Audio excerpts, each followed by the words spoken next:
देखिए passive voice of imperative sentence. तो भाई पहले तो हमको इंपरेटिव सेंटेंस समझना होगा कि इंपरेटिव सेंटेंस होता क्या है, फिर हम उसके पैसिव वॉइस पे आएंगे। देखिए इंपरेटिव सेंटेंस,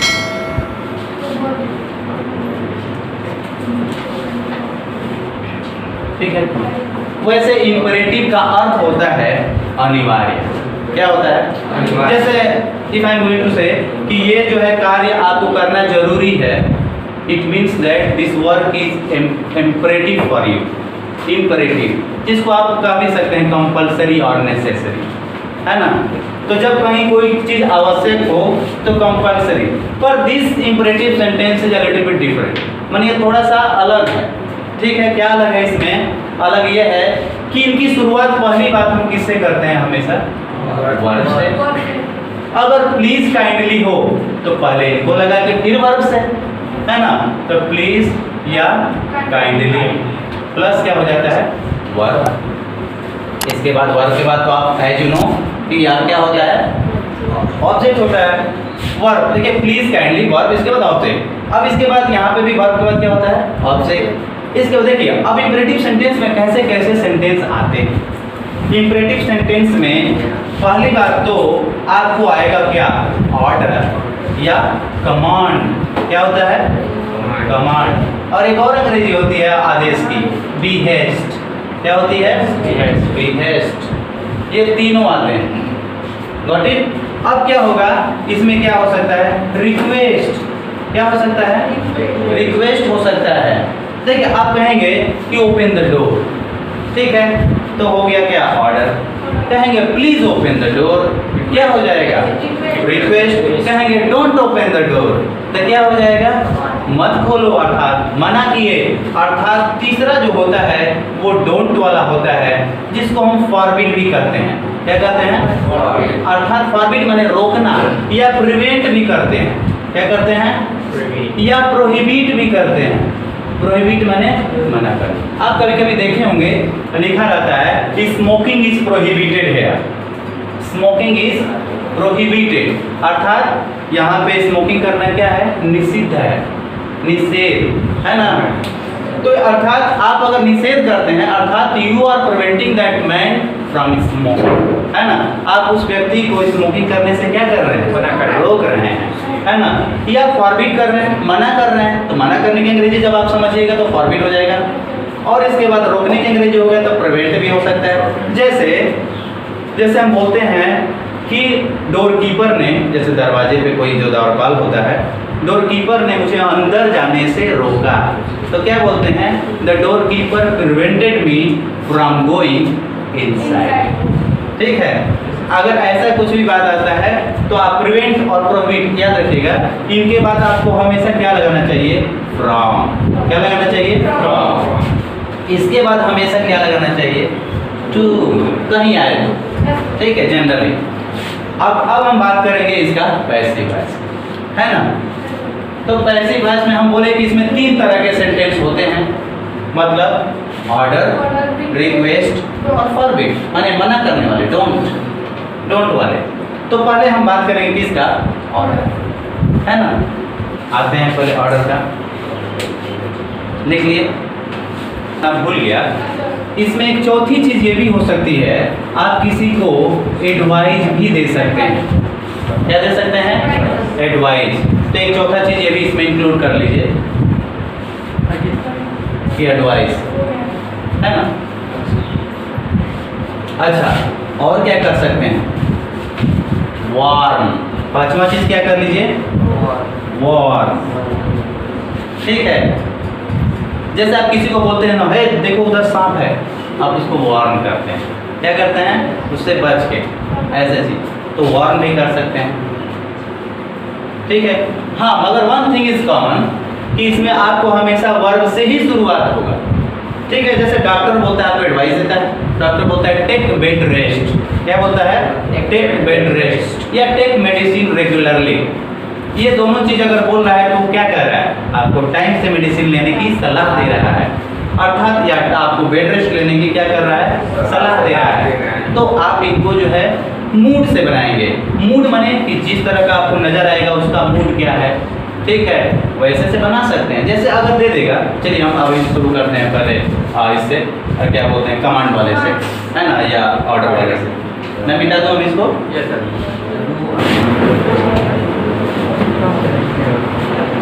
एक छोटा सा एग्जांपल लेते हैं जो यूजुअली आपसे पूछा जाता है। क्या पूछा जाता है कि डू इट का पैसिव वॉइस बनाइए। क्या दिया जाता है? Do it. अब देखिए आप शुरू में क्या आ गया है बताइए तो, वर्ब, और क्या आ गया है? ऑब्जेक्ट। तो ये तो आप कंप्लीटली पकड़ लेंगे कि ये कौन सा सेंटेंस है, इम्परेटिव, क्योंकि हमने बताया कि इम्परेटिव में वन थिंग इज कॉमन कि वो हमेशा क्या होगा, वो हमेशा वर्ब से शुरुआत होगा और हमेशा इसका जो है वर्ब के बाद तो ऑब्जेक्ट ही आता है। ठीक है, तो अब इसको बनाने का तरीका क्या है?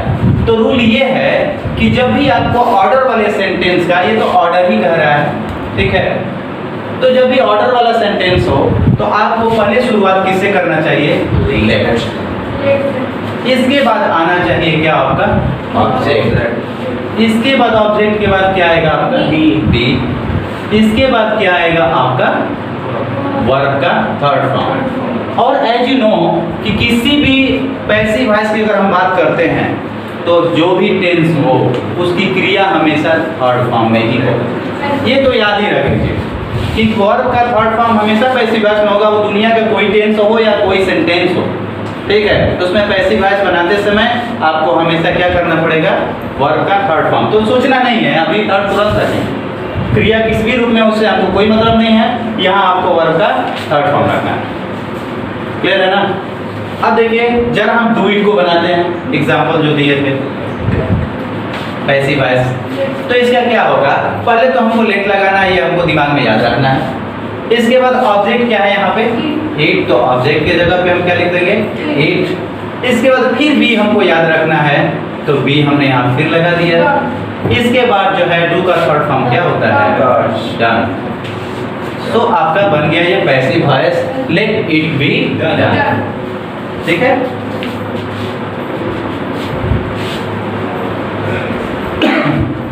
थोड़ा सा रुके रहिए फिर थोड़ा आगे बताते हैं। अब देखिए जरा, अब इसी चीज को आ सकता है आपको प्लीज डू इट।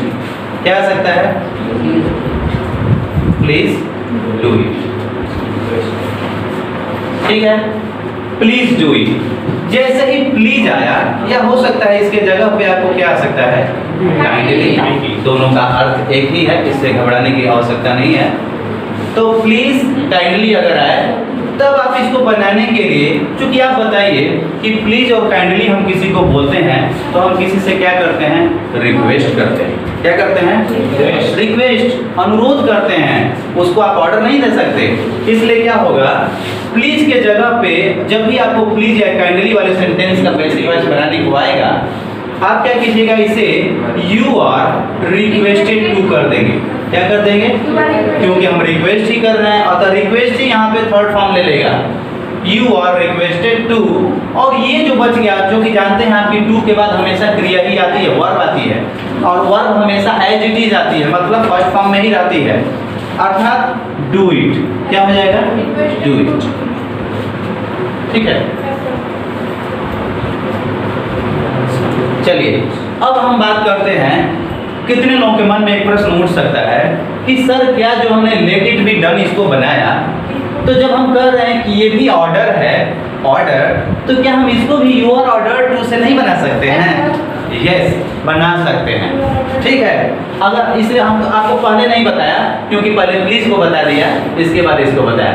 अब इसलिए आप इसको भी अगर बनाना हो पैसिव वॉइस, तो आप इसको क्या बना सकते हैं? जब आपको मूड समझ में आ ही रहा है कि ये जो है ऑर्डर दिया जा रहा है, तो आप क्या करेंगे? इसको you are ordered to do it. एक बात ध्यान रखिएगा, जितने भी इंपरेटिव सेंटेंस होते हैं उसमें यू छुपा रहता है।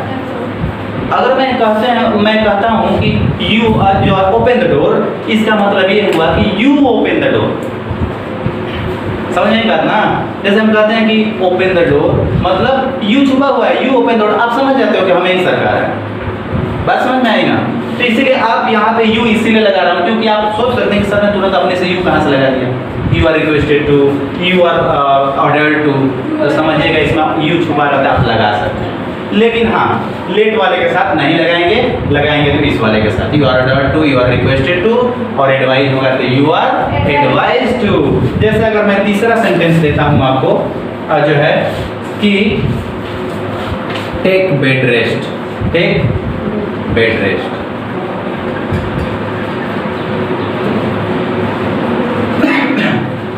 तो आप यहाँ सलाह दे रहे हैं, तो फिर आप यू छुपा हुआ है तो यू को निकालिए इसमें से, यू के साथ आर, इसके बाद यहाँ पे चूंकि सलाह दी जा रही है तो एडवाइज टू, ठीक है, advise to take bed rest, ठीक है, ठीक है। अब जानते हैं किस तरह के सेंटेंस के बारे में, अब जानते हैं तीसरा जो है वो क्या था, ठीक है, वो था कि डोंट वाला, डोंट से शुरू होने वाला,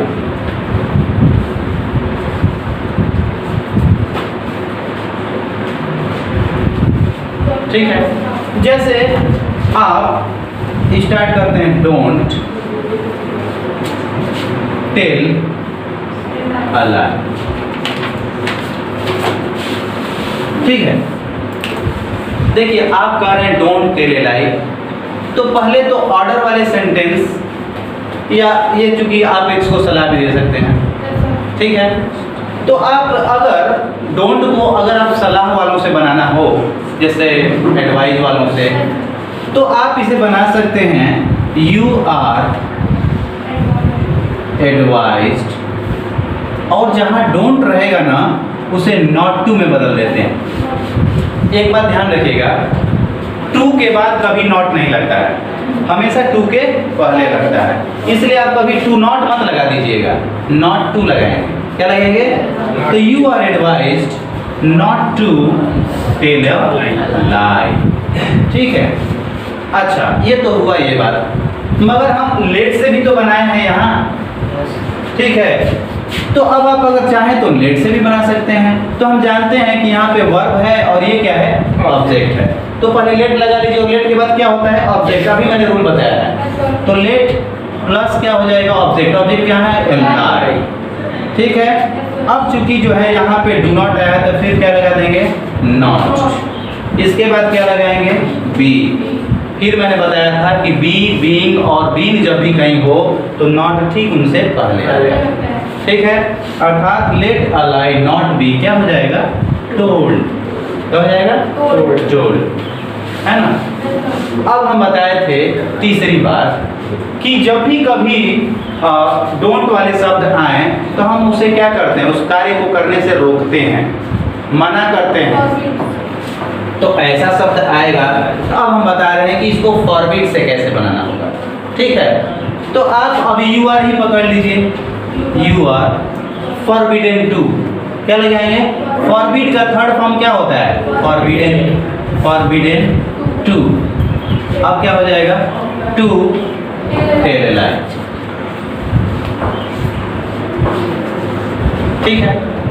चलिए अब फिर एक और बताए थे कि आप इसमें जो है रूल लिखे होंगे, प्रिवेंटेड और प्रोहिबिटेड का भी इस्तेमाल कर सकते हैं। किसका किसका, प्रिवेंटेड, प्रिवेंट या प्रोहिबिट, प्रोहि, और इनके बाद हमेशा कौन सा प्रीपोजिशन लगाया जाता है, फ्रॉम, ठीक है। तो आप अगर इसको इस तरह बनाएंगे तो क्या हो जाएगा, यू आर प्रिवेंटेड फ्रॉम। अब बताइए कि जब भी कोई प्रीपोजिशन आता है ना तो उसके बाद अगर कोई वर्ब आ रही हो तो वर्ब का हमेशा फोर्थ केस, फोर्थ फॉर्म, अर्थात कि उसका वर्ब में आईएनजी लगेगा, अर्थात हम क्या करेंगे, टेलिंग अ लाई, टेलिंग अ लाई।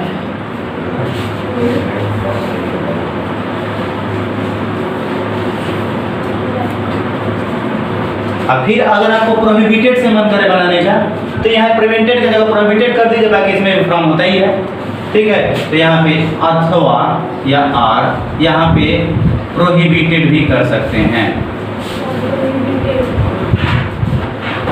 हाँ, एक प्रश्न यहाँ मुझसे पूछा जा सकता है कि सर आपने जब यहाँ फॉरबिडन लगाया तो सर नॉट टू क्यों नहीं लगाया, टू ही क्यों लगाया? डोंट है तो नॉट टू लगाना चाहिए। देखिए जब आप ऑलरेडी उसे रोक दिए हैं या उसे मना कर दिए हैं तो अब नहीं लगाने की क्या जरूरत है? नहीं तो इसमें आ ही नहीं रहा है। आपने मना किया मुझे, उसमें कहीं नहीं आया, ठीक है, तो उसने आपने मना ही कर दिया, तो मना कर दिया का मतलब इसमें ऑलरेडी निगेटिव है, अर्थात आपको नहीं करना है वो। इसीलिए जो है इसमें कभी आपको फॉरबिड, प्रोहिबिट और प्रिवेंट, इनके बाद कभी आपको निगेटिव वर्ड नॉट लगाने की जरूरत नहीं है।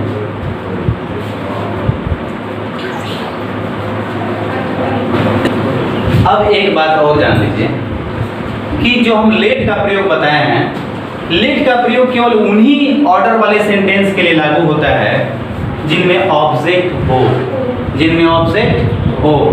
अब बताइए, नहीं तो आप अभी आपको बताऊं कि जो है डू इट था तो उसमें इट था, तब आपने लेट के बाद ऑब्जेक्ट इट लगाए और बी डन कर दिए। अगर वो नहीं होता तो केवल डू रहता तो क्या करते?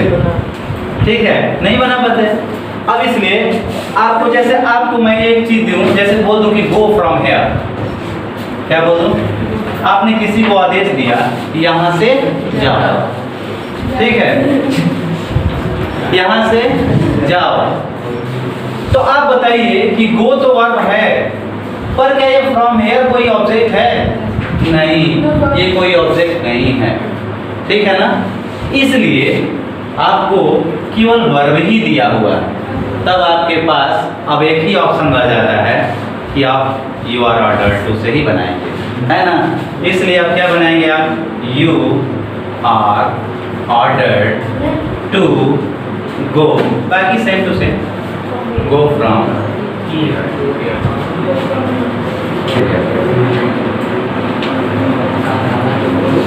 अब तो इनसे रिलेटेड से पैसिव वॉइस बनाने में कोई प्रॉब्लम नहीं होनी चाहिए। मैं देख अब आपको कुछ एक्सरसाइज करा रहा हूँ, ठीक है, और उससे जो है और क्लैरिटी आएगी।